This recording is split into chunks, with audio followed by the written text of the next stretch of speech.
ನಮಸ್ತೆ. ಇವತ್ತು ಕ್ಯೂಟಿಮಾ vlog start ಮಾಡಿದ್ರು. ನಾನು ಎಳ್ನೀರು ಕುಡ್ಕೊಂಡು 3 ಡೇಸ್ ಆಗಿತ್ತಲ್ಲ ಕಾಂಜಿ ಮಾಡಲಿಕ್ಕಿಟ್ಟು ಸೋಸ್ ಇಟ್ಕೊಳ್ಳೋಣ ಅಂದ್ಬಿಟ್ಟು ಸೋಸ್ ಇಟ್ಕೊತಾ ಇದ್ದೀನಿ. ನೋಡಿ ಎಷ್ಟು ಚೆನ್ನಾಗಿ ಪರ್ಮಿಟ್ ಆಗಿದೆ. ಹಾಗೆ ಸೋಸ್ ಇಟ್ಕೊಂಡ ನಂತರ ಅದರಲ್ಲಿ ಬರೋ ಕ್ಯಾರೆಟು ಬೀಟ್ರೇಟ್ನ ಬಿಸಾಕಬೇಡಿ. ಉಪ್ಪಿನಕಾಯಿನ ಥರ ಇರುತ್ತೆ. ಊಟಕ್ಕಾದರೂ ನಂಚ್ಕೊಳ್ಳಿ ಅಥವಾ ಸಲಾಡ್ ಥರನಾದರೂ ತಿನ್ನಿರಿ, ವೇಸ್ಟ್ ಮಾಡಬೇಡಿ. 1-2 ಬಾಟ್ಲಿಗೆ ಸೋಸ್ ಇಟ್ಕೊಂಡ ನಂತರ ನಾನು ತಿಂಡಿಗೆ ಮ್ಯಾಗಿ ಮಾಡ್ಕೊಂಡಿದ್ದೆ. 4 ಜನನು ತಿಂದ್ಕೊಂಡು ಫಿಶ್ ತೊಗೊಂಬರೋಕೆ ಹೋಗಿದ್ವಿ. ನೋಡಿ ನಮ್ಮ ಯಜಮಾನ್ರು ಸೊಪ್ಪು ತೊಗೊತಾ ಇದ್ದಾರೆ. ಗಾಡೀಲಿ ಸಾಂಗ್ ಹಾಕಿದ್ರಲ್ಲ, ನಮ್ಮ ಸಿಲ್ಕಿಮಾ ಡ್ಯಾನ್ಸ್ ಮಾಡ್ತಾಯಿದ್ರು. ಹಾಗೆ 1.5 kg ಫಿಶ್ ತೊಗೊಂಡು ಬಂದ್ವಿ. ನೋಡಿ ನಾವು ಮೀನು ಸಾಂಬಾರು ಮಾಡೋದಕ್ಕೆ ನಾನು ಈ ಥರ ಮಸಾಲೆ ಪದಾರ್ಥ ತೊಗೊಂಡಿದ್ದೀನಿ. ಇವಾಗ ಒಂದು ಜಾರ್ಗೆ ಮಸಾಲೆ ಪದಾರ್ಥನೆಲ್ಲ ಹಾಕ್ಕೊಂಡು ಚೆನ್ನಾಗಿ ನಯಸಾಗಿ ರುಬ್ಕೊತೀನಿ.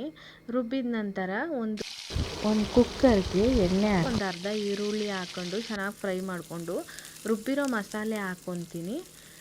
ರುಬ್ಬಿರೋ ಮಸಾಲೆನ ಹಸಿ ವಾಸನೆ ಹೋಗೋ ತನಕ ಚೆನ್ನಾಗಿ ಫ್ರೈ ಮಾಡಿ ಅದು ಜಾರ್ ತೊಳೆದಿರೋ ನೀರನ್ನ ಹಾಕ್ಕೊಂಡು ರುಚಿಗೆ ತಕ್ಕಷ್ಟು ಉಪ್ಪು, ಹುಣಸೆ ರಸ ಹಾಕ್ಕೊಂಡು ಚೆನ್ನಾಗಿ ಬೇಯಿಸ್ಕೊತೀನಿ. ಮತ್ತೆ ಬೇಯಿಸ್ಲಿಕ್ಕಾಗಲ್ಲ ಅಂತನ.